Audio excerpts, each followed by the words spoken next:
وہ آپ کی اسحاق ڈار صاحب کی جا رہی ہے۔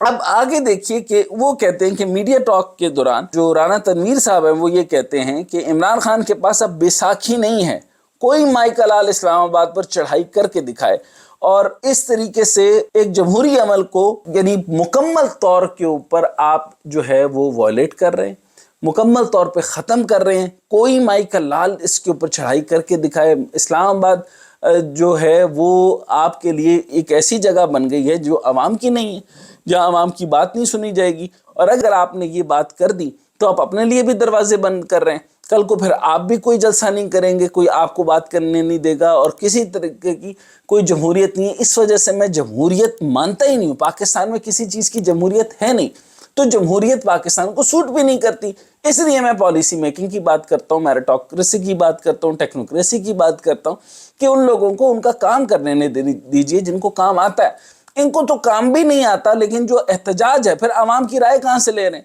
ایک تو یہ ہے کہ عوام کی رائے کو پلس کو نوٹ کر لیا جائے، اور وہ ایسے ڈیسیژنز لیے جائیں اوپر کہ جو عوام کے لیے ہوں۔ جب عوام کے لیے نہیں ہوں گے تو عوام احتجاج کرتی ہے، اور احتجاج کیا کرتی ہے؟ ان کے چھوٹے چھوٹے معاملات ہوتے ہیں، مہنگائی ہوتی ہے، پھر ان کے جو ہے وہ سوشل ایشوز ہوتے ہیں، پھر باقی معاملات ہوتے ہیں۔ تو یہ سارے کے سارے پوری دنیا کے اندر جو اگر ہم نے دیکھا ہے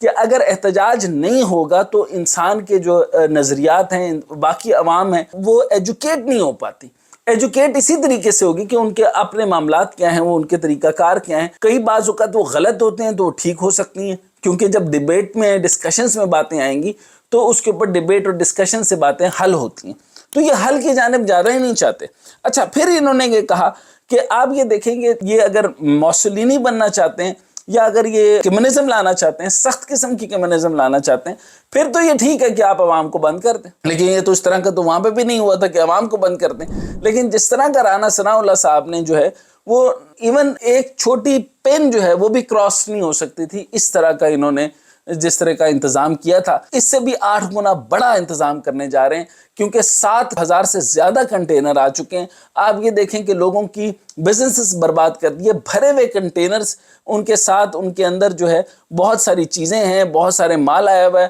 ان کے اندر کتنی نقصان ہوں گے، کتنے ڈیمیجز ہوں گے، nobody knows۔ لیکن یہاں سیاست کھیل کے ایک تو پوری دنیا میں تماشا بنایا ہوا ہے، پوری دنیا کے اندر نظام خراب کیا ہوا ہے۔ اگر آپ نے جمہوریت لانی ہے تو اس کو الیکشن کروائیں، اور اگر الیکشن نہیں کروانے تو یہ میں آپ کو پہلے بتا چکا ہوں کہ انہوں نے صرف نواز شریف لانے کی ڈیل بنائی ہے، اور اس سے شہباز شریف اور گڈ گورننس اور ان کا جو پرفارمنس میئر یا پرفارمنس مینجمنٹ یا پرفارمنس دکھانے کا ان کا کوئی طریقہ کار ہے ہی نہیں۔ تو یہاں پر جو انہوں نے طریقہ اپنانا ہے وہ یہ ہے کہ صوبے نے وفاق پر چڑھائی کی تو وہاں گورنر راج لگایا جائے گا۔ یہ میں اپنے لفظ نہیں بتا رہا، یہ رانا تنویر صاحب کے لفظ بتا رہا ہوں، جو کہ وہ سپوکس پرسن ہے، اور یہ ان کی طرف سے کافی عرصے سے اس طریقے سے انہوں نے بہت سے آرٹیکلز لکھوا چکے ہیں، بہت سارے ذہن سازی کر چکے ہیں۔ میڈیا گروپس میں جو انتفافہ قسم کے جو صحافی ہیں وہ بہت سارا یہ کچھ کہہ چکے ہیں، اور وہ ذہن سازی کر چکے ہیں آلریڈی کہ اب یہ کیا کرنا چاہیے کہ گورنر راج لگا دینا چاہیے۔ اچھا، اگر وہ گورنر راج لگاتے ہیں، اچھا آگے وہ بولتے ہیں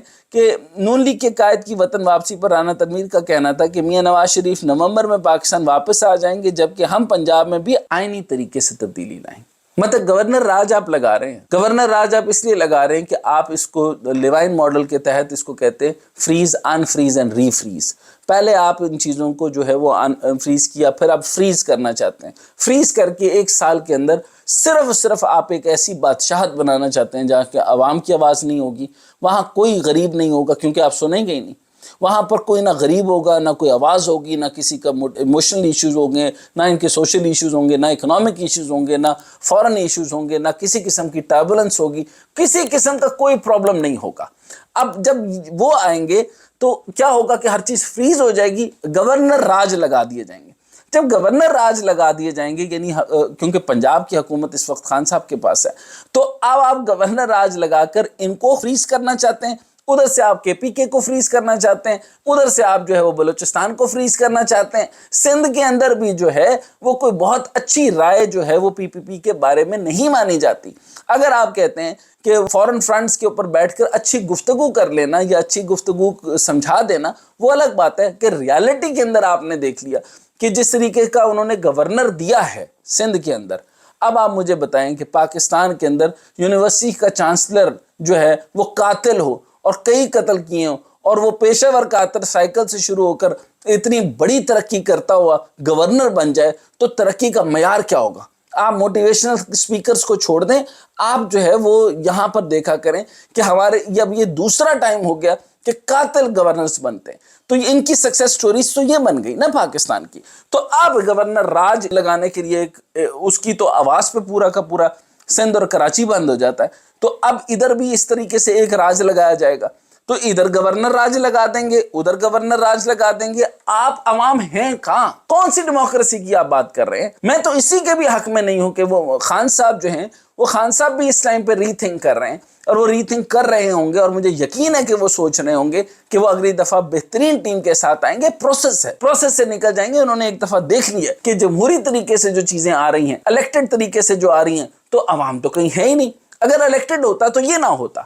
اگر الیکٹڈ ہوتا تو گورنر راج کا مذاق نہ ہوتا، اگر الیکٹڈ ہوتا تو نواز شریف نہ آتا، اگر الیکٹڈ ہوتا تو شہباز شریف اس طریقے سے نہ آتا، الیکٹڈ ہوتا تو حکومتیں اس طرح سے نہیں جایا کرتی اور اس طرح سے نہیں آیا کرتی۔ اور اگر الیکٹڈ معاملات ہوتے اور اگر یہ جمہوری نظام ہوتا تو یہ معاملات اس طرح سے نہیں ہوگا۔ لیکن اب ہو کیا رہا ہے کہ آپ کے پاس جو ہے وہ امپورٹنٹ ترین آرٹیکل جو میں آپ کے ساتھ شیئر کرنے لگا ہوں، اس کو کہتے ہیں آرٹیکل 232۔ یہ اس کی جو سب سیکشن ہے 6 اس کو کہتے ہیں، یعنی اس کو 232 شک 6۔ اس کے تحت حکومت کسی بھی ہنگامی صورتحال میں ملک میں، یعنی 3 صورتیں ہوتی ہیں اس کی، یعنی انارکی آ گئی، لا قانونیت آ گئی، سیاسی ہلچل ہو گئی، یا جنگ میں 1 سال کی توسیع حاصل کی جا سکتی ہے۔ ایکچولی اس کی جو طریقہ کار ہے وہ جنگی صورتحال ہوتی ہے، لیکن سب آرٹیکل کے اندر کسی قسم کی لاقانونیت یا انارکی یا سیاسی ہلچل کو بھی اس میں ڈال دیا جاتا ہے۔ چنانچہ یہ مسلسل جو ہے وہ ایک معیشت کے اوپر توجہ دینے کے لیے، عوام کے حالات پہ توجہ دینے کے لیے، آگے سیلاب کے معاملات میں لڑنے کے بجائے، ان کے لیے چینلائزنگ چیریٹی کرنے کے بجائے، ان کے گھروں کو بنانے کے بجائے، عوام کے اوپر سوچنے کے بجائے کہ ان کے گھر کیسے بنیں گے، ان کا نظام کیسے بنے گا، ان کی ترسیل کیسے بنے گی، لوگ سڑکوں پہ سو رہے ہیں، ان کا سوچنے کے بجائے یہ کر کیا رہے ہیں کہ وہ صرف سیاسی ہلچل کے اوپر غور کر رہے ہیں۔ اس کا نتیجہ کیا ہوگا؟ 232 شک 6 کے تحت، یعنی سب آرٹیکل 6 کے تحت جو ہے وہ کوشش کریں گے 1 سال ایکسٹینشن لے لیں۔ اس ایکسٹینشن کا فائدہ صرف اور صرف نواز شریف کو ہوگا، جو کہ تا ابد الآباد جو ہے وہ رہنا چاہتا ہے۔ لیکن میرے اللہ کا یہ ایسا کوئی قانون نہیں ہے۔ وہ کہتا ہے کہ جتنی طاقت اور پڑھنی، اگر آپ نے 3 اگر لوگ آپ نے دیکھنے زیادہ نہ پڑھیں لیکن تاریخ بھری پڑی ہے، اس کے بعد آپ نے بنو عباس بھی، بنو امیہ بھی پڑھ لیں، لیکن اس سے پہلے آپ جانتے ہیں شداد بھی تھا، فرعون بھی تھا، نمرود بھی تھا، اور کسی ایک لنگڑے مچھر کو صرف ناک میں ڈلوانا ہوتا ہے۔ میرے پروردگار کے لیے کچھ بھی مشکل نہیں، اور وہ اس کے لیے ہر چیز آسان ہے۔ کوئی طاقت کسی سے منسوب نہیں، حکم حکومت اللہ کی، عدل عدالت اللہ کی۔ تو یہ نظام جو ہے یہ اس طرح نہیں چل سکتا۔ آپ جو مرضی جو ہے وہ آرٹیکلز لگائیں، آپ نے خان صاحب کو مسلسل کنٹرول کرنے کی کوشش کر دی۔ خان آپ کے لیے جو ہے وہ خدا کا عذاب بن کے نازل ہو گیا، اب وہ آپ کے اوپر برس کے رہے گا۔ اب جب وہ برس رہا ہے تو آپ اس کو کچھ نہیں کر سکتے۔ آپ یہ سوچ بھی نہیں سکتے تھے کہ آج ایک کرکٹ کھیلنے والا آدمی، اور آپ جب اس کو سیریس بھی نہیں لیتے تھے، آپ تو صرف اس کو بلا کر کہتے تھے کہ لوگ اس سے ملیں گے، اسے جانتے ہیں، پوری دنیا کا جو ہے سٹار ہے، لیکن آپ کو یہ نہیں پتا تھا کہ یہ آپ کی زندگی کو تماشا بنا دے گا، کیونکہ یہ اس نے نہیں بنایا، یہ اللہ سبحان اللہ نے بنایا۔ جس کو آپ کچھ نہیں سمجھتے تھے وہ آپ کی زندگی کو تباہ و برباد کر چکا ہے۔ اسی طریقے سے آپ کو سیاسی نقشے سے اتار چکا ہے۔ آپ کا معاشی طور پہ وہ آپ کا سٹی سکین کر کے، MRI کر کے آپ کا اصل چہرہ قوم کو دکھا چکا ہے۔ آپ کی کارٹلائزیشن بتا چکا ہے، آپ کتنے بڑے مافیا ہیں بتا چکا ہے، آپ قوم کا مال لوٹ کے لے کے جا چکے ہیں، یہ آپ کو وہ بتا چکا ہے۔ آپ کا کچھ بھی نہ ہو، پاکستان کا ابھی سیاسی نظام، اب یہ کوئی معاشی نظام آج سے درست نہیں ہو گیا، 75 سال ہو گئے، ہمارے پاس معیشت کوئی مضبوط نہیں رہی۔ تو اگر آپ سارا الزام ادھر دھرنا چاہتے ہیں تو ایسا ہوگا نہیں، لیکن جو کام اس کے لیے کیا گیا تھا، ہو سکتا ہے، ممکن ہے کہ پروردگار سچ چاہتا ہو کہ آپ کو ننگا کرے، وہ آپ ننگے ہو چکے ہیں، معاشی، سیاسی، اور آگے میں کہنا نہیں چاہتا۔ Thank you very much.